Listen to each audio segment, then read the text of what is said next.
ผู้ชายคนในมือพ่อตึกซุกเยียวอยู่นั่นเขาย่างจังมีโบเถินตัวหนึ่งเลียนลงมาดีนะเสผ่ามันใจสมบคิดตัวลงกว่ากำลีมันใจวักญาติกิ่งไม่อันเสเขาย่างนั้นมันใจก็สังไรหันทำมีอยู่หิมค้างนั่นเสมันใจก็เน็ตการเข้ากว่าดินเนอร์ทำนั่นเมื่อมันใจฮอตมาถึงดินเนอร์ทำนั่นก็หนังเก่าสังไรมาหันเป็นโจ้ข้ามอันหนึ่งอย่างนั้นมันใจก็คือที่เปิดเทิงอีสังไรยี่บอกมาโจ้ข้ามนั่นกำเหลียวโจ้ข้ามในสมัยเฮ็ดเขาพักอีสังสิตาในก็เปลี่ยนว่าวันได้ว่าตัวหนังเฮ็ดเราเขาคู่ก็สัมพวันว่าวันมือในเปลี่ยนเจ้าหน้าเนี่ยมันใจก่อสังในเอาตื้อตั้งดีเนี่ยเฉปืนลั่นไข่เข้าโคที่เนื้อกลางกาดนั่นก้นมาซื้อในแด่ซัมโพเตียมงกว่าให้นั้นมีอยู่วันหนึ่งมีเมปาคนหนึ่งมาที่ลั่นมันเสมาซื้อเข้าโคมันใจเมื่อเมปาก็ได้ไล่จิ้มได้เข้าโคมันใจเป็นกำมันตั้งสุดนั้นกล้วยหนังเก่าถึงที่หมักตาปีนตาหายขึ้นกว่าเสปีนร่วมลงกว่าให้นั่นอยู่เย้าเฮ้มีคนเนียนจนเขายันวันเขาเมปานก็คิดตัวเผื่อลงกว่าให้นั่นอยู่เย้าเมื่อมันใจเลยหันเส้นนั้นก็เนียนเข้ามาเสียด้วยเมปาเนี่ยเขาเสียงหูเสือตึกลังอยู่ลงนี่เมปาเนี่ยอ่ำไปเป็นสังลงเขายันมันใจก็เนียนโจออกมายาอันนี้อยู่ที่เนื้อทอมันถอกออกมาเสียมันเมปากินเนี่ยห้องโลดห้องอย่างไว้ขาลูกมือเร็วเนี่ยอะไรตั้งเขาขู่เมียนกันนี่เจ้าเนี่ยเตียนลืมเตียนเนี่ยเมื่อยันนั้นสังมีก้าขันเยอะหลายๆลำนั่นเด็กก็เป็นลูกยิงเมปานั้นมาถึงที่เนี่ยเสียอันว่าผู้ชายก็ในอ่างที่เลี้ยงยาเมเขานั้นมานั่งสังลัดขึ้นมากำเหลียวสุเลียงยาอีสังที่หนึ่งเมเฮาล่ะนี่เขายันนั้นก็สังเลยอีนาคนมันใจสัมปปีตาหายลงกว่าให้นั่นอยู่เย้ามันใจก็สุปันเขากินอีสังลงล้างเข้ากว่าละนี่ลงว่าปันเขากินอีสังได้ไปสิก่อนเมื่อห้ามันก็สมบูรณ์เอวไข่งังมันก็นี่เป็นยาสืบสายเตอร์เลยนะเนี่ยมโหสามตีนั่นจะได้กินยาเนี่ยมันดีเลยมีข้าวยาวกว่าอีกนึงแต่ตอนนั้นดีคุ้งห้องยานั่นลูกยี่มีปาเนี่ยอ่ำถมสีถมห้าเสียว่าสุดตั้งเสียเฮ็ดให้ดีเนื้อไม่เฮาก็เฮาว่าแต่สุเป็นมอยาก็อ่ำเซอนี่เฮาว่าแต่สวยเสือกันเลยนะสมมติมีเฮาเป็นกว่าเสียสีลองป้อนในซึ่งเฮาเตรียมปล่อยสวยนะล้านไข่เขาโคลงสวยเลยก็ตื่นเตรียมไล่ไข่ดีเนื้อเมืองนายอ่ะไม่ปาคนนึงเลยยินจนจังเลยเฮ้ยอีนี่เฮียมึงว่าจะเนี่ยนี่เขามีน้ำเสรีสิสวยแถมเมียสูสมบัติเพื่อเฮ็ดให้ที่เหนือเมียสูคนที่สั่งมาอ๋อบ่ค่อยเตรียมให้มาเขาเนี่ยเป็นคนหลีสวยแถมคนมาอยู่ละเสียสุดตามดังพิษเขาเลยจังหือเมื่ออย่างลูกยิงไม่ปาเนี่ยก็จังเลยเขาขู่ขึ้นมาสิลันว่าส่งสู้เนี่ยว่าเขาเป็นเผาสูมาละมาเถียงเขาเนี่ยลูกยิงคนเลยยินจนก็เป็นตกเสือลงกว่าเขาติลัดไว้เสียเขาเป็นคนนั้นมายาวสิเปิ้นที่นั่นกวงกังเลยนะอ่างเขาเนี่ยเขาว่าเนี่ยยาวหรือสิเปิ้นเนี่ยgiờ hậu kia nên bữa này đi họ lại chờ về chờ bông dậy nên họ thì là nên số hết มื่อพ่อเขากลับสืบหาสูนั่นเขาตึกลีอยู่ว่าเสียเขายินเขาความอู่มีช่างที่สูเลยเขาตกเสือกว่าสูก้อยเป็นเฮ็ดให้ดีเนื้อเขานั่นโอ้ยิงคนอะไรยินจนก็หมักตามปีนตายเลยเกินมากก็เหลือเสียสูให้ดีเนื้อแมวเสนอเตรียมปล่อยไว้เงียบตัวกับป้าที่ห้องยาในสังว่าแมวปิดสื่อลองว่าแต่เขาดูเตรียมปล่อยไว้วนใจแล้วมันก็จังได้โกยสังอ่ะเขาทำอะไรเฮ็ดผิดกว่าเขามาก็เฮ็ดนั่นเสียเขาก็จังได้คืนมาที่เนื้อลวดห้องยานั่นอยู่เย้าเขาทั้งสองก็มานั่งต่อหน้ากันก็อำนาจเขาก็มีสังเฮ็ดนั่นเสียเขาก็จังได้ฮอดมาถึงที่ห้องยาในก้อนเป็นโผเมปาปอผู้หญิงก้อนก็เน็ตเลียนออกมาที่ห้องยาในกำเหลียวหมอยาเขาจังได้ออกข้องผ่าตัดมาเสียว่าเป็นชื่อพ่อข้าหมอยาหลงหมอยานั่นสั่งว่าอย่าไปไม่เสือค่ะนะเมปาเนี่ยเป็นมโหสถคุกคักแหละมือพ่อส่งมาได้ร่วมตุ้ยคืนสูงหนาละแหละกำลีแหละมีคนเอายาปันไว้อันตั้ง3เสือเต็มฮอดมาถึงห้องยาเฮาเนียนจอได้ปอดตั้งอันนี้นะเฮียนผู้ซื้อนั้นเมปาในเลยว่ากำลีได้เขาเนี่ยเหมือนโปลุงก่อนเป็นโผเมปาเลยยินซื่อนั้นก็เป็นตกเสือไว้อยู่เฮ็ดนั้นลองในสังว่ามีคนปัญญาเนี่ยแต่ตั้งหันวางคุยก็เฮาทางได้เล็บถือว่าก็ว่าได้นะยันนั้นก็นางเขาใส่หนุ่มอ่อนก่อนปัญญาไม่ปานั่นก็จุกหิมข้างเขาผู้หญิงก็ได้ก็เป็นยินพิษไปอยู่ที่เนื้อเสือให้นั่นอยู่ยาวหมอยันนั้นสั่งว่ายินจมสุดนะสุดก็ช่วยแถมอาศักกุนเยอะนี่นะอย่าไปว่าซื่อหันคาเลยนะคนปีร่วมอยู่ภายหน้าอ่ำซอยในเดมเสือกุนเยอะเขาแกเตะใส่หนุ่มอ่อนตอนดับผู้หญิงก็ได้ก็เหมือนเจิงหันนั่นผู้หญิงก็ในเลยถังพิษนี่ก้นก่อนซอยแถมเอาสักเมียมันนั่งมาพอถึงที่ห้องยานั่นยันนั้นปอเขาเลยพูดเจอนั่นก็เป็นอันป้องหลาที่หนึ่งมันนั่งเขาก็ซอยแถมเอาสักเมียสูเฮ็ดสังได้สูซ้ำหมับเน่เขาจังไหนล่ะเนี่ยข้าก็หิบเนียนหนาละข้ามันอีกค่ะข้ายันตอนดับปอเขาได้ก็มาเยี่ยมตั้งพิษดีใจหนุ่มอ่อนในที่เรียกว่าหลองซอยแถมมีนางมันมาถึงห้องยาอะไรอันว่านั่นเขาเนี่ยย้อนน้อมเยอะๆน้ำนะอ๋ออันเป็นสังครับพ่อลุงถึงคงทำคึกคักของซึ่งไหนเป็นพาก็ไม่เจอต้นด่าเมเลยถังพิษเลยอยู่เขาอันมีลองสังค่ะไม่ได้ขับบ่งเสยอยู่ค่ะนะพ่อลุงก็เลยจะว่าสุนัยใจกว้างเท่เนาะน้ำเลือดเตรียมพูดจะช่วยคุกจะได้ช่วยมันใจก็สั่งในลัดเนี่ยว่าย้อนปัวเมื่อไรปีป่นมานั่นมีเขาเลยปิดตั้งเป็นหัวเสือเสียเลยเสียงกับสุดมุนกว่าเลยย้อนปืนซึ่งนั้นข้ากว่ามันข้าเหมือนเจ้าหนังมีเขานั่นแทงเขาปอเขาก็สั่งในเอกหลานมันนั่งจึกตุกด้วยช่างไหนเน้นย้อมนั่งพิษเลยก็กันขี้กันยุ่งเหรอเมื่อไกลเนี่ยเขาหิบเนียนหนาละคว้างมันเขาอีหนึ่งเห็นในวันนั้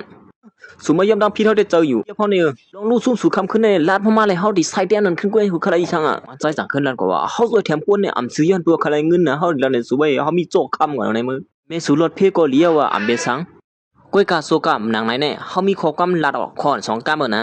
ก กวนเฮาสามารถร่วมกินหรือเส้นตั้งหลวงพ่อในจึงโคโกนั่นมันล่างออกกว่าไรอยู่กวยกว่าข้อกว้านลาออกจับตัวเองดีในเจอนั้นมันล่างออกกว่าซึ่งคือก็มันไรด้วยนะเฮาดิลาในสวยเฮ้อมันใครว่าหือในกับหูดีปองก็ความขึ้นเจ้าไหนเนี่ยจีเจ็บเจ้าไว้ดิมึงยานั้นก็นั่งกับหมอยานั้นก็หิบเนียดเลียนออกมาเสียแล้วว่าเมปานั้นตื่นขึ้นมาเย้ามือเหลียวกูซื้อกูลองก็เข้มเลียบเย้าอ่อนกันกว่าใจกำเหลียวละนั่นของก้าเมปานั้นข้อหาใส่หนุ่มอ่อนก้อนใจแถมอาซานป้าแทงก่อนในเย้าเฮ็ดอันเสเขาตั้ง2ก็สั่งในเข้ามาถึงที่ไหนโฮมบ่ดังปอลุงนั้น3ก็อยู่ทางเตะใส่หนุ่มอ่อนชวนเป็นใจเจือนก็สั่งในเข้ามาตั้งสุดเป็นคือพ่องค่าเมป้าอย่าไปเน้นลูกเขาเลยนะไปอยู่นี่เมป้าแบบบ่ใครเข้มคั่นแน่แล้วยันเมป้าในก็สั่งยีบมือใส่หนุ่มอ่อนก็ได้เสลาดคอกามอันในขึ้นมากำเหลียวสุในเขียนเต้เนาะสูว่าคือหล่ะนั่นนี่สิเขาห้องว่าปางตีเนี่ยเขาปางอันว่านั่นปองว่าติ่ม6เขาเนาะตีเนี่ยได้เมป้าเขาเจียนจ้าห้องก้อยค่ะปองว่าคือติ่ม6เมป้าในยักษ์ดูยิงยิงจังว่ามีเฮาในหยังในตุ้ยเขาแก่มาเดี๋ยวเอาก็อาบไม้กูแน่มาก็อาบได้กูได้กว่าขี้หมดนี่ขยันมันใส่ตุ้ยถึงเมป้าน่ะเสียลัดขึ้นมาเมป้าค่ะมอยาเขาลัดว่าสุในถ้วยเสือแก้มหนาละเด้โหเจอในหื้อหนาละเลยคือเปียดในบ่นั้นได้ก็ว่าวิ่งเมื่อผมเคยเจอคนเนียนจวนก้อยเมื่อกว่าลาลีวัดเป้คือลงถ้วยเจอมาเนี่ย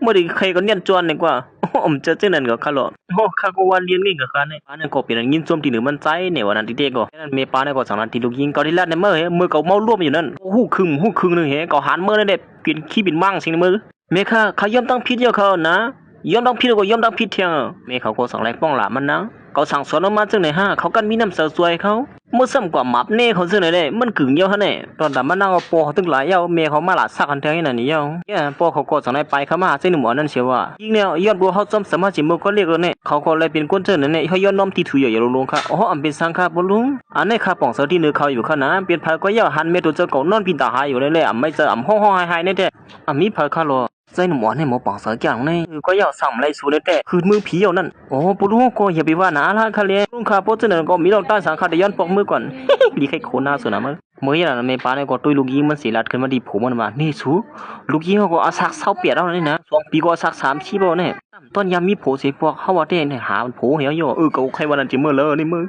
ลัดหนูให้เนี่ยหลุมมีคนเตี้ยกไว้เลยลุยอยู่เขาเนี่ยหัวเนี่ยได้ยินมันเสียว่าเขาเนี่ยอุบิสังกันนี่มาอย่างพวกแม่เขาลาลีวาแก่ขนาดไหนผู้ชายก็เนี่ยย้อนปัวซอยเถียงเมป้านั่นเลยเมป้าเนี่ยก็อันเดียวกับลูกยิงมันอาปันก็กับลูกยิงมันก็เล็บเตรียมไข่พร้อมเมป้าในสั่งลัดขึ้นมาไอ้หนวลก็นั่นก็เป็นก้นดีก้นหนึ่งติดปล่อยรอดมือกว่าเลยจึงหือนั่นในอยู่เขายันมันใจก็เป็นเรื่องยินจึงเป็นตัวเสือไว้ตอนตาพอลุงในก็สั่งลัดว่าสั่งว่าเขาตั้ง2ก็เลยอยู่ซ้ำกันได้หลีปีเจอเนี่ยก่อนเป็นลูกยิงเขาสั่งว่าปมเฮาอีสังขารในเขาใจสักสุดเด็กเสืออยู่เดี๋ยวเอาขาในเลียเขาลงในเด็มจะไล่เขาอยู่นี่มือเลี้ยวได้ปี2เศร้าหัวเขาเนี่ยนะเปิดเฮ็ดจังไหนเขาหล่นนี่เมื่อยันเมเขาเลยตั้งลูกยิงก็เถียงกันขึ้นมาแห้งตีหันว่าเขาเป็นคนลีเลยเมื่อซ้ำใครคนลีเมื่อเดียวว่าเพิ่นได้มาเมื่อเด็กว่าล่วงคนได้ข้ามห้าล่วงคนได้ข้ามเมื่อกูหาหนึ่งแล้วพี่น้องใต้ของกูก็จะกันลีกูก้อ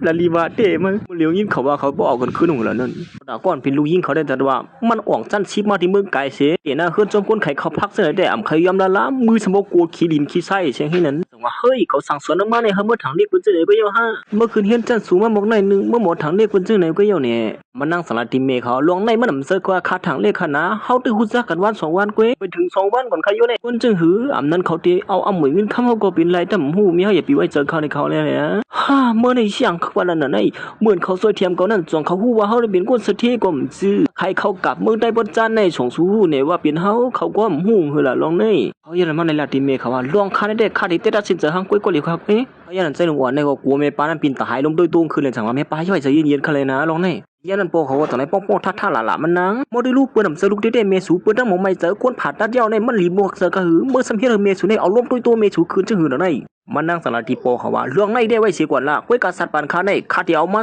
บันผู้ชายกว่าในกำเหลียวเสียเอาตู้ผู้จักกันวันเดียวได้นำยำละลงในเก้ลงมาคำฮักมีเฮามาในคาที่ข้างก้อยโอ้ความมันอินขนาดเฮาเฮ็ดหมู่สุดเลยพิษโมเมกันเยอะเขาเนี่ยยังลองนึงเมปาเลยเป็นลุงเสรีตัวคาในคาฮู้ถึงอยู่คาก้อยกาหาคาเลยตั้งลูกยิงสุเลยเจอกันในคาตึ้มเลยเจอลูกยิงสุนั้นหมักดาวในเลิกกลางมันลำมันนั่นฮึสนุกว่าในลัดเมียนติดตรงนี้มันก็สั่งให้ไปคำว่าผู้หญิงก็ได้สิว่าสุยไปไม่เจอแล้วนะกูจะหนังสูเนี่ยเฮามันคาเลยกว่านั้นนะเฮาที่ลัดในสูเฮกูจะหนังสูเลยแต่มีนมกว่านั้นเนี่ยเมื่อมันนั่งเลยยินเจ้านั้นเป็นสลัมที่เดียวว่าผู้หญิงในปุ่นว่าเขามีเงินในไปสลัมตันปุ่นว่าเขามีนมกว่านั้นนะเป็นในที่เข้ามามันเจอเตี้ยนะก็คันลาดับช่วงเขาแต่ว่าขาที่ย้อนปองมือก่อนไหมปะมือลอยใจหนุ่มวันนมต่ำมีใครมาเอาเก่าในก็มันอะไรอยู่เด้อไอ้นี่มือถังเรียกว่าเก่ามีเงินในก็ดำไปเจ็บเจอแต่มือถังเรียกเก่ามีนมในมือนี่นั่นสิมันใจก็มากคู่ใครเขาคู่มันเที่ยงคืนที่นั่นหิวมือยันนั้นแขกมันใจก็สมบูรณ์เตรียมล่างไว้นั้นโ โอ้เขาโคซื้อในวันเต้นะโอ้กินอิ่มเลยต้องเต็มเหลียวเต้มึงเขาย่ำหนังก้อยหนังเขาการนั่นก็สองคนมาถึงที่ไหนนั่นเด็กก็เป็นโปลุงก็เป็นโปผู้หญิงก็นั่นก้อยเพราะมันใช้ที่เขาโคนั่นก็โปลุงก็เลยมาถึงที่ไหนโปลุงมาอย่างเขาล่ะในโปลุงมากินข้าวโคโอ้เจออะไรมาเกลือเขาไม่กินข้าวโคของเขามีปลาสูใน2-3บ้านในหลีขึ้นมาอย่างมีคนรวยถึงอยู่อ๋อยินซ้อมๆแล้วค่ะนะโปลุงเขาถึงมาละลองดูยิงโปลุงเขาเต้ทำได้กี่กามเป็นไรค่ะลองนั่นเต้ไว้เสียก่อนละเขามีนาการมาปั่นสุเฮียเลยนะที่เต้มันโปลุงก็ในกอดศพเขาปืนเก็บตัวมันใจมาเต้มันยาวมันใจในเป็นคนเฮียนกัดแขนคนหนึ่งเป็นผู้ลงแหลนไปคนคว้าย้อนปัวไปล้อมสั่งถูกเสียมันใจเลยออกห้องเฮียนเลยมาคูไข่เขาโคซึ่งนั่นก้อยเดี๋ยวก็แทงลองหนึ่งนาการคึกแค่มันใจนั่นถูกโหหน้าเขาหมาเป่าแปดเสียมันใจก็เลยรู้ซุ่มสื่อเสียงบ้าแทงก่อนที่นั้นเขาเย็นมันใจก็หรือสีนั่นนำก้าวไปเลยตุ๊บถูกไปด้วยฮิตให้แทงย้อนปัวเมเขานั่นถูกนีบนตั้งน้ำแหละมันใจบนถือร้อนในก็ลงเจี๊ยบเสริญวันนั้นก็คือมาที่เนื้อวักหมูเสริมมันใจได้เดียวว่าเห็นอยู่เย้าเขาเย็นปลุงก็ในรายละที่มันใจว่าลองทำมาวันนั้นได้อุบลงโฮมนาการกันตั้งสูงก็อยู่นะเขาที่โครงสร้าง AI เขาวนว่าสูนเนี่ยเขียนป้าย ID นี่แหละเขาก็จากนั้นมาพิมพ์หมอสูเนี่ยนะสูพร้อมเสริมโฮมนาการตั้งเขาได้ยินจ้วมเตียวมันใจก็มาเลยยินเงินเหลือนปลุงนั่นก็ใครจะไว้เตียวได้มาเงินเหลือนมาก็ในก็โคไข่เขาโค3 ปีตั้งแต่ไรก็ได้มึงมันใจก็เลยยินเช่นนั้นจังว่าข้าเป็นก้นเหตุการณ์หาเศร้ากินข้ามเช่นไหนเมื่อเลยเงินนำเช่นไหนก็ข้าก็พร้อมเสริมได้ข้าก็ตอบเถียงปลุงเขาข้าได้พร้อมเสริมกำเหลียวเขายินดีเลยโฮมนาการกันเพราะนั้นก็ผู้ชายก็ไหนเป็นก้นไข่เขาควรเว้ยถูกเจ้าห้องกันหลงมาผิดหมอมันใจเขาก็โฮมนาการซ้อมเขาเมื่อเหตุการณ์ที่ในห้องกันเขานั้นไล่ซ้อมกำเหลวในวันมือผูกในอยู่เฮ็ดอันเสียถึงกลางในผ้าป่าเมืองเลี้ยงมามันใจก็สั่งไล่เสือโคมันเสียเขามาถึงที่ห้องการนั้นอยู่ยาวเขายันก่อนเป็นลูกสาวโปลุงของห้องการนั้นก็ไล่หันเป็นมันใจเสียลัดขึ้นมาสุเลยยินข้อความปมเมียเฮาแล้วจังนั้นเนี่ยสุใครมาหาเฮาเตะให้ในมาโปลุงผิดหมอเข้ามาเลยนะนี่ก็ในก็ยุคค้างขึ้นมาต่างว่ามันใจสิดัดขึ้นมาว่าเจอต่างนึงคงว่าแต่สุเน็ตปอกมือได้ดีนะมันใจก็จังแล้วเอาลิโคหมายเตียนมันลงลายมือตั้งโปลุงนั้นมันเนี่ยผู้หญิงก็ได้สังว่าใครมันปอกมือได้ก็โปลุงก็ได้มาหลืบมันออกไว้ในอยู่ผู้หญิงก็ได้ก็เป็นปอเสือสิจี้หน้าล่ามันใจกำเลยห้ามเขาซะว่าสุยอกแลนโปเมเฮาซึ่งคือนี่นั่นก้อยก็เฮาเตรียมฮับตอนสุเข้ามาเฮ็ดกันที่ในโครงการหลวงเฮาในโครงการหลวงส่วนสู่โครงการที่แน่ๆเฮาก็ตั้งมาในผู้ลงเรียนเขาแหละกวนคือแคมเขาก้อยจงหือเฮาตีไรมาตาได้แคบข้ามได้มันจะลงง่ายๆซุมื้อใครเขาโคที่เมืองใต้บนเสียวล่ะเฮ้สุอย่าไปทางเลวน่ะเพิ่นดีเลยนะเอา AI ห้องความที่ใน TikTok ซินั่นก็เป็นเฮาก็เฮ็ดหลายๆอันในสุเขาก็โครงสร้าง AI เนี่ยเฮาได้นำปันนึงอันเนี่ยแก่สิไปใจเสียงท้องสุเขาก็บ่แก่สิไปใจเสียงท้องเนี่ยคันเถียงก็ใส่ก็ในโลมันนั่งแจ่มหนาอะไรสูอันที่มาเกี่ยวขี้เฮาเนื้อกูนี่นะจะไล่หลอดซะไหนเฮาปั่นสุเลยอ้อมเฮาหลอดซะไหนมานั่งสว่ามื้อสุใครกันที่ไหนก็มาซ้ำเฮาเลยบ่นั่นก็มันก็สังไหนห้องผู้ชายก็ในเข้ามาที่บางกลุ่มดงที่ผู้โฮมนาการเขาขึ้นบางกลุ่มกันไว้อยู่นั่นมันนั่งก็สังไหนมาละเนี่ยว่าผู้ชายก็ในที่มาโฮมเฮ็ดกันจ้องเขาในวันตั้งนานนั้นเดี๋ยวก็เอาหน้าการนั้นหยาบซื่อเพิ่นอันเขาเฮ็ดมาเขาตั้ง3 ปีก้น30ก้อนนำเยาตัวนั่นเสมาปั่นผู้ชายก็เฮ็ดคนที่ได้กูกันว่ากันแนมสลงไงนะเฮ็ดได้3 ปีเฮาเฮ็ดมันเยากว่านั้นเนี่ยเสียว่าก็ว่าเด้ผู้หญิงก็ได้ดังเสือเขาไอ้ผู้ชายก็ได้ออกการมันนะว่าก็โอเควันนั้นนะแต่ใส่หนุ่มอ่อนได้ก็ด้วยเพียงกันหน้าการนั้นเสียผู้หญิงก็ได้ก็เลยทราบเรื่องนั้นในก็ว่าเมื่อเขาตั้ง3 ปีป่นมานั่นก้นเหตุการณ์ใน30ก้นในเหตุเมียวตัวอีกงั้นซุ่มยินก็เป็น1เหตุล้านตัวละแล้วก็อ่านไปมีลองสร้างคืบหน้ามาพวกนั้นบัดกวนมึงมันมาปกต่างวันเสาไพ่ที่เมืองใต้เขาสิเหมาสายมันมาเสเลยเหมาไฟมันมานั่นก็ยาวปีโยถักแต่ผู้หญิงก็ได้จังหวัดว่าเขาตั้ง10 บ้านในสุริเฮ็ดเท่าไรสังสูมเฮ็ดอะไรก็มือพุกในหลุมมาเหตุการณ์เจอ10 บ้านตั้งนานหลุมมาเหตุการณ์มันใจจังว่า10 บ้านในคือน่ะป่นตีเฮาเดี๋ยว3 บ้านก็แล้วว่าป่นเหตุการณ์อะไรยินซื่อหันจังว่าไอ้นี่มันอุบผู้อยู่ในมาเฮาเฮ็ดมา3 ปีนำไปเย้าตุลีงํเขายัง3 บ้านก็แล้วซื้อว่าสุเฮ็ดได้แล้วเฮาเฮ็ดได้เหมือนสุกับซื้อมันก็ใจก็จังได๋ฮี่ว่าหน้าการได้ออกกว่าอยู่ผู้หญิงก็ได้จังว่าสุวันซื่อคือแล้วว่า3 บ้านดีเฮ็ดเย้าตัวมันนั่นเฮ้ลองในเฮาที่เฮ็ดซึ่งเหือมันได้สุบ่ด้วยก้อยละยันอันจะมีคนให้กันก็หนึ่งเรียนขึ้นมาลูกลาเสว่าเฮาว่าได้เอาคนให้กันกัดแขนอีออดเสกว่าสวยเทียมเขาในตีลีขายอยู่นางสังเกตแล้วขึ้นว่าเมื่อเขาเฮ็ดจังนั้นก็ปานเฮาเขาเฮ็ดทางกุ้ยเขาเลยนะกว่าสวยเขาก็เลยเมื่อเขาทางอุบกันอยู่นั่นกุ้ยนั่นก็มันใจดึกอยู่ภายนอกสิถอบด้วยขัดทางกำเฮ็ดอะไรนี่มาเขายันมันใจก็ได้สามารถคงสร้างนาการมันกว่าสืบเฮ็ดกว่าเฮ็ดนั่นอยู่เย้าเฮ็ดนั่นเส3 วันก็ฮอดมาถึงหมู่ซุ่มเขามาขึ้นบางกลุ่มเสเปิดทางมันใจอยู่นั่นเขาก็อันกันว่ามันใจเนี่ยเฮ็ดอำไรแน่ๆกูสิลักไปเป็ดเยอะๆอันกันลักถึงซึ่งนั่นอยู่ว้าตอนตาผู้หญิงเมียเลี้ยงเขาเนี่ยก็สั่งว่าเขาก็บ่ฮู้อยู่ว่าสุเฮ็ดอำไรอันว่านั้นคือลือบางกลุ่มเน็ตเขาครึ่งบ้านให้เขาออกการเหี่ยวละเฮ้ยอย่าไปในเวอร์ชันนั้นเด้มื้อเหลียวเขามาอยู่นี่นะเฮ้ยเขาต้องมีนามาที่ไหนหั่นให้มามันใจสังนัดขึ้นว่ากวนจังนั้นเฮาตื่นน้ำดัดข้อความออกมาสิว่ากูอันว่านั้นตื่นดัดละก็จังได๋มีอยู่ขาเล่าขึ้นมาตั้งบาดแท้นั้นบ่เป็นจังนั้นก็สุทราบเรื่องนี่ลุสุลงไอ้มือลีกได้สิออกไปแล้วล่ะเฮาว่าได้มันใจก็สังได้ทราบเรื่องนี่แผนการเตียนมันใส่โครงสร้างมานั่นอยู่ ยามนั้นมันใส่ก่อสังหลายลัดในลองตียุบย่อมเขาเฮ็ดหน้ากันมาเข้าตั้ง3ปีป่นมานั้นยุบย่อมอีสังหลายๆนี้พอยามนั้นเขาเฮ็ดในมันเหมือนกันน่ะป่นตีเลยเฮ็ดให้กวนอันแหกกาอันว่านั่นก็ตีได้ยากเขาง่ายๆก้อยสังว่าสุเฮ็ดจังไหนป่ในสึงมื้อเหลียวในจับเพี้ยนอันว่าก่อนนำแก่เนี่ยนะมึงตายเฮาน่ะย้อนผู้จังนั้นป่สุเฮ็ดจังไหนเปิ้นยาเอากว่าง่ายๆก้อยนี่นะลองแน่ๆเฮาดิลัดในสุที่ยุบย่อมสุ่มต้วยละไหนทีนี้เป็นลิเขตอะไรต้องสู้จังลิเขบ่สุ่มฮู้จังลิเขก็กลมฮู้เหมือนกันตีโนเป็นลิเขตตีนี่ก็ทำว่าเป็นอังกฤษนะยามนั้นมันใส่ก็สมัยนี้แผนการเปลี่ยนมันใส่โครงสร้างออกมาเหมือนนั่นป้อเปลี่ยนจังไหนเด้ตาเตกยากแล้วเขาง่ายๆได้มันตื้นเจียนเจอยองหยาบสังอมเจอลงหยาบเตได้ลงนั่นเด้เขาเฮ็ดก่อนได้เป็นชื่อคือพ่อนั่นได้ด้วยล่ะคึกต้วนไปเจอก็ผมผู้ดีปองก่อนได้มึงเหมือนคิดในแลหันซะนึงก็เปลี่ยนตุกเสือลงก็บ่นถือว่ามันใส่โครงสร้างมาอะไรคึกแค่บ่เป็นนั่นอันว่านั่นเฮาลงได้มันตัวยาวหรอตาเฮาเนี่ยมื้อนั้นแม่เลี้ยงเขาเนี่ยก็ยำหับมันใส่สิชิกเปียดลีกอันตีเฮามันใส่ออกกันนะมื้อสู่คำป่นคนรักษาเฮาได้มั้งจะลำเตมือก็อยู่ดิป่นได้นะมีป่นกลางเขาจะได้ก่อนกันตัวมือขับรถมันใส่ได้เดียวว่าบ่นถึงว่ามันใส่ได้เขียนได้เดียวอันว่านั่นลองกันในไว้จังหยับสังทีเดียมันนั่งในเป็นคนสดเขียนขนาดหนึ่งก้อยพองยันนั้นมันนั่งก่อนจากนั้นมาอยู่ห้างก็เหลียวมันเสียบ่นถึงว่าคนในเขาได้เขียนเพราะเป็นในสังว่าเฮาเอาเขาเลยไม่ยิ้มค้างเฮาได้เด้โครงการเฮาว่าในขึ้นเพียงมึง1 บาทมานั่นก็ทางเต้เขายันมันใส่ก่อนจากนั้นมาตุ้มไปทางพี่ก็ได้ใช่ป่ะฮิสุลักเกียร์เขายันนี่สุลันลองสังเผลอลักเกียร์สูลาลีวัดเต้มั้ยเขาหันสูยุ่มยาวสิมาไกลเนี่ยเฮาว่าได้ถูสังยาวตูสุนับป่นที่ว่าคันหันหน้าคนจังไหนช่องมั้ยไว้สิมันใส่มาปกป้องนั่นก้อยหนังเก่าหน้าการนั่นก็หลีขึ้นมาตัด3ปุ่นนั่นแหละมันใส่สังว่าตึ้งได้หลีเหรอเฮามาเฮ็ดเฮาตัวเหี่ยวหน้าการสู่โครงสร้างมาในก็อำเซิงง่ายๆเต้นั่นก็คือเข้มเต้นี่นะยามนั้นก้อยหนังเก่าสามีผู้หญิงคนนึงเรียนโดนเขามาฮ้อๆหายๆเรียนเขามาหาแม่เลี้ยงเขาย้อนปัวมันนั่งเฮ็ดกันผิดเปิงไหนแหละมันนั่งกลัวแม่เลี้ยงเขาหลานเลยจังมาละในแม่เลี้ยงเขาตอนถามมันใส่ได้จังว่าเฮายิงอ่อนก็ได้กำให้อะมื้อแม่เลี้ยงเขาเจอปีเจอปอดประเวณในเฮ็ดอาการผิดเปิงจังได้เหี่ยวยากำเขาจังสวยมื้ออีเด้อว่าเขายามมันนั่งเขาจังให้ลุกขึ้นมาสิละตียิงอ่อนในว่าสุเฮ็ดถึงจันเลยอ่ะในผู้หญิงก็ได้ตึกถึงจันฉีด้วยกันมื้อเลยเตี้ยกันนาการขานเฮ็ดไปเย้าตัวนั้นคัดส่งมันแขกกว่ามื้อเลยที่ชื่อเกลิดกว่าฮู้ในมันนางก่อมเลยป้องหลาลูกน้องไม่สังไปลาดเนี่ยลอกไล่เกลิดมันตาที่เฮานาการนั้นเข้มแล้วนั่นกับ10กว่าหาแขกนั้นขึ้นสิละว่านาการนั้นผิดเปิงย่อมฮับลิลีโจกาคำไปยอบไล่เนี่ยสังว่าเฮาย่อมฮับลิลีป้อนถึงนาการนั้นก็เบิ่นเตรียมบ้าเฮาเนี่ยมันเฮามันซะจังยินจังว่าเฮาผู้หญิงคนให้พูดถึงว่าที่เป็นคนชื่อไหนหม้อย้อนก็ได้ก็เป็นยินโจมที่1ไม่เลี้ยงเขาเสียเนี่ยกว่าเหตุการณ์มันกำเร็วอยู่ยาวอันเขาลือหลังว่าเมเลี้ยงลงในเซอร์พิเจอปอดว่านั่นมันคือดีกว่าเซอร์ลงในทีเดียมันก็เขามีลองโซนวนสู้ด้วยนะเฮาสิมาไกลด้วยสังติแน่เฮาด้วยคิมยังมนจับก็เลยสู้ในก้อยก็เนี่ยมันนั่งสั่งขึ้นถามว่าเฮ็ดสั่งอะไรที่เนื้อสายตาสู้ในเฮาได้เปลี่ยนกุนให้ลงก็1 5มีสเมตตาเพิ่นดีเบิ่นสีนะเนื้อเตอสู้บ่วนมาตัดสินเนี่ยเฮาก็ในว่าจังนั้นก็เสียอันเฮาเขาว่าในห้ามต้อนหันสู้มีเจอกวนวันในสู้มีเจอกวนเฮงเก่าในก้อยเก่าอีสังเต็มจื้อสุใครว่าเนี่ยเฮามีเจอกวนนี่ก็เลยมายันนั้นดอนเปิ้นวันใส่เฮ็ดหน้าการคือแค่ในปลุงก็ได้มายินหมอปันเงินมันใส่หน้าการเงินเครียดเข้มนั่น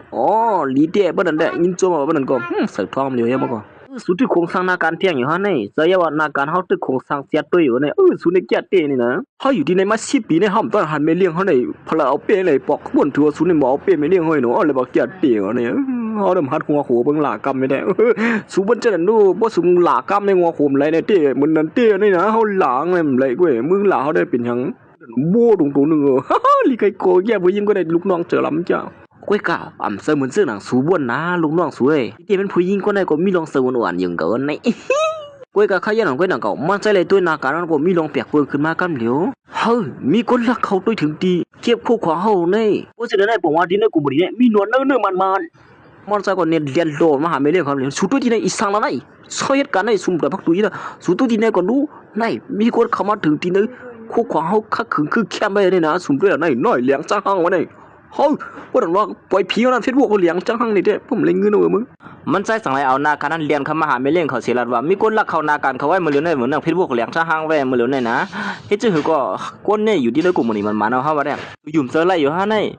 พวกข้ามยุ่มเจอไรค่ะเดี๋ยวมากสู้ผมจะเมื่อกอลาลีถามเขาเด้เมื่อดูดีแน่ๆเมื่อ3 ปีป่นมานั่นทีแน่ๆมันกุกง่างลงให้แน่ๆบอกว่าขานมันตกลงให้แน่ๆนะโลดูดีแน่ๆก็ยอมลงเหมือนกันเขาย้ำมันเป็นเขาย้ำเหลวกันดินแน่ก้นตีเขาถึงที่แน่ๆเนี่ยผมจะก้นธรรมดาเฮาว่าได้เป็นคนมีสั้นคนหนึ่งเลยนะแล้วง่ายๆก็เมื่อ3 ปีป่นมานั่นมีคนไหนขับขึงยาลู่เหลียวแบบสิแลจังหวะนาการสุ่มออกมาในนั่นน่ะเฮาว่าได้เฮ็ดนั่นสิมันใจก็สนายมาเสียตัวไล่ลอกไล่เขาเจ้าตื้อมากูบอกกูเผานั่นว่ามันเป็นสิ่งอะไรมันบอกได้ว่านั่นน่ะเข้ากว่ากันก็อีก็คือมันใจก็หนังหือที่เงียบเลยตัวซุ่มสวนนั่นมันใจจังได๋เฮ็ดโครงสร้างออกมาคู่ของอันนึงเสหนังหือสวนนั่นที่ไรมาถูกแห้วมันที่ไหนนั่นเมื่อเราสู้ใครจังไหนก็ได้ขับขึงปันสู้ก้อยมือเตรียมปากเฮามือ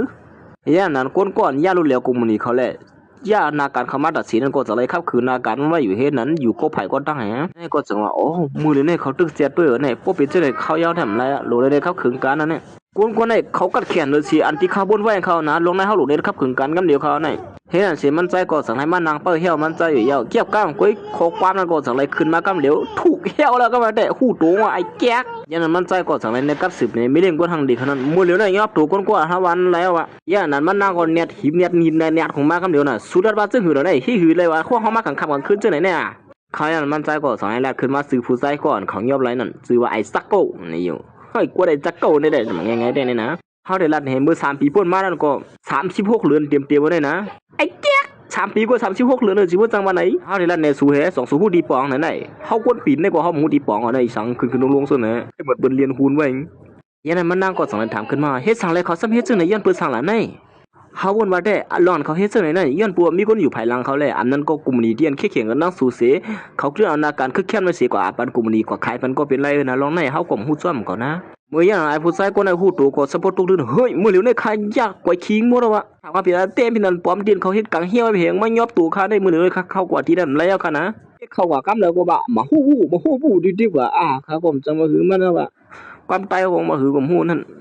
วันนั้นย่างเขาตั้ง2ก็สังได้เด็ดจากโครงคางนาการเขาเสียเมื่อยันนั้นก็ดังเก่ามีตัวดิเลี้ยงขึ้นมาเลยได้ผมว่าหางแก่แล้วเมื่อเหลียวในเขาเข้าคึงการเอาเลยในวันนั้น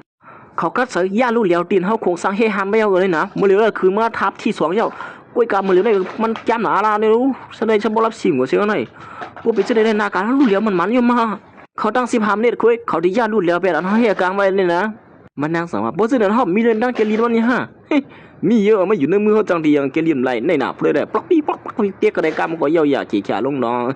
งในเกหนาวเนี่ยแก่เตะสุดในแขนเตะเนี่ยนะเมื่อเหลียวก็แม่นค่อยย้ำนี่เยอะเข้าเลยกว่ายอบหนอนเนื้อซ้ำกันนั่นเนี่ยนะผู้ชายคนไหนก็อ่างตีไปเห็นปุ่นมายอบสูงกำเหลียวยอมไอ้ปล่อยก็กำเหลียวเลยนะมันตาก็ชิดตัวกันเนี่ยไอ้แจ๊กมึงมายาลุ่นเหลียวกลุ่มเหลียวเขาตั้ง3 ปีมึงมู่หา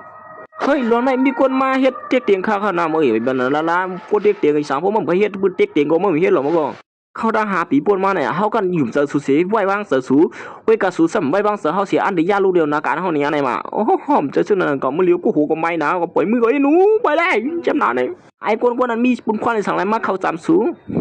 ก็แก่เสียเมื่อไหนในมือว่าคือเที่ยงไอ้พวกคนแก่ก็บนไหนเงี้ยมาพวกคนแก่ก็กูเตี้ยก้าให้นั่นเมื่อก่อ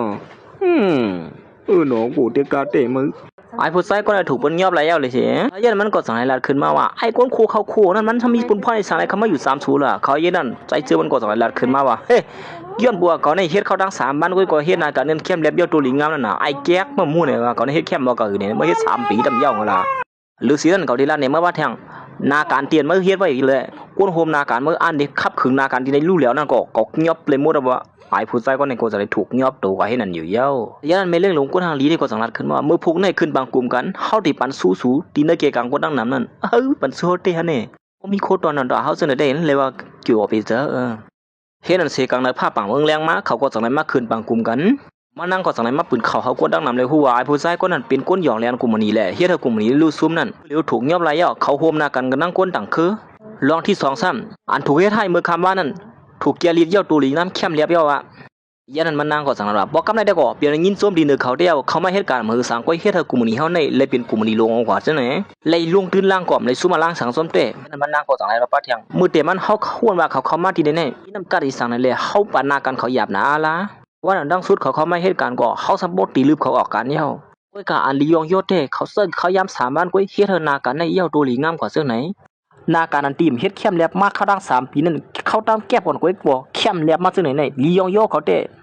เขาในเลยว่าแก่เต้เนี่ยเนาะก็เหลียวก็เฮ็ดนาการในก้นตั้งนำเฮ็ดตำยาวไรโอ้โหคึกเต้ลียงย่อได้ลียงย่อสินั่นนำกาเขาคู่ป้าแทงก้นที่มาเฮ็ดให้กลุ่มนี้เขามาตัดสินนั่นโอ้เลยว่าแก่เต้ตัวมือเลยเขาตัวมือเลยตัวปามก็อย่าเทิงอีสามาเขาอย่ามันนั่งขอสายลูกขึ้นมาสิแล้วว่าอันแทงลองนึงอันลองอย่ามันเต้เขาขยำตั้งพิษตีนสูลองเฮาเฮ็ดไปดื้อสูซื่อนั่นยอมน้อมเต้ค่ะเฮาที่เตียนผู้หญิงก็ได้ก็หมอกกลมหูตัวเฮาลูกของเก่านี่ว่าแก่ก็มื้อสมองกลมมาจำอินได้เข็นคึกในมื้อเฮ้นี่มันเป็นปุ่นพรเฮาอยู่เย้าสุดสายปันเงินเฮาเลยเฮาก็เฮ็ดนาการบรรสูในมันก็กึ่งเย้านั่นแน่ยันนั้นมันนั่งก็สังว่าในเป็นดีคมหมายขึ้นปันเงินเหลือนสูสู้มาเฮ็ดการที่ไหนสู้เด้เฮ็ดการเงินเหลือนอะไรมันเขาแน่ก็ได้กึ่งสูจะได้ขึ้นนำเสียในนะต่อถึงเสียงปีในสูจะได้ฮับ ล่างซ้อมกลุ่มนี้เขาเนี่ย1%จังไหนนะโอ้โหเลยว่าแก่เต่งก็ในพวกนั้นก็ลุงไรมือกำเหลียวอย่าจังเบิดถึงอีสังมาก็พวกนั้นก็ยินหลีที่เลยโฮมหน้ากันนะกวนทางดีเขาอย่ามานั่งก่อสังไรเขามาหิน3-4ลัดขึ้นว่าอย่าไปเดินออกไว้นะเขาตึงมีสู้คือแคมปันซัวเมื่ออย่างนั้นมันไส้ก็ตึกเขาต้นใหม่อยู่นั่นไม่เลี้ยงเขาก็สังไรชินวางผักเสียเขามาหามันใจในเป็นข้าวย่ำลือเขาได้นะเฮ็ดสังไรมาหาเขาล่ะมีลองตั้งอีสังไรเฮ้เขาห้องสูมากินเขาเนี่ยนะห้องก็กินเขาก็กดสัวเหตุการณ์ให้เขาอย่างนั้นมันไส้สังว่ากว่ากินเขาต้องมาเลี้ยงสังว่าเขาย่ำเหตุการณ์นั้นได้หรือใส่เงินนี่อยู่สู้ได้เนาะอันเลยก็นับเปลี่ยนเงินเปลี่ยนโมเทียวฮะนี่กว่ากินเขาต้มเขาก็สบายขย้อนเงินเที่ยงตอนแต่มันใจก็สังว่าตอนแต่เฮาได้ก็ป้ออะไรเงินได้เฮ็ดกูซื้อกูไล่เอาว่าป้อสุปันไล่อันวางป้อซื้อนั่นก็ป้อสุตันก็กินข้าวต้มเฮาเลยนะกูไล่กูมาทางก็สังไขลัดขึ้นมาเฮ็ดสังสุ่มบ่อีสังที่1เฮาสิอีเท่านี้มาเฮากันมาหาถูถึงตีนี่นะกวนอีสังนี่ย้อนปัวปอเลยตั้งเมเฮานี่เฮาสู่ปอกมือซ้อมเฮามากินข้าวดีเฮิรนนี่ว่าเฮ้ยที่ไหนฮะนี่เฮาเลยตั้งสู่ตินะเฮิรนกันอยู่เฮาว่าที่ก้มหูหลนั่นที่เฮาก็เคยวันนั้นก็นี่เมเฮากวยลาก็ว่าป้อเฮาห้องสู่มือกินข้าวซ้อมไหนแต่เขาตีควันแหมมันกวนเฮาเลยว่านี่ป้อซื้อนั่นก็ลองในสู่บ่น่ะด้วยกวยละเขายันมันนั่งก็จังได๋เอากวนมันชิดนึงฉับ2ก็ข่อยนั่นเฮ้ยกวนเคยลงไว้เนี่ยไม่ได้เฮานี่ปัวเฮาเลยเปลี่ยนโคเขาเลยเด้อันโลฉันผมเคยจังว่าเฮียในบ่นั้นที่ปัวซื้อนั่นก็จำเฮามาแหละปัวสุ่มใครจำก็มาดีในเพิ่นนั่นก็อันเฮาลัดสู่ว่าเฮาที่บ้านสู้นี่นั่นเป็นซึ่งไหนนะเฮ็ดนั่นสิซึ่งเฮาค่าก็เป็นสุดยอดกว่าดีในยาวค่ะเปิ้นกันสืบด้วยทางซึ่งหมดสิกำค่าหมดสุมค่า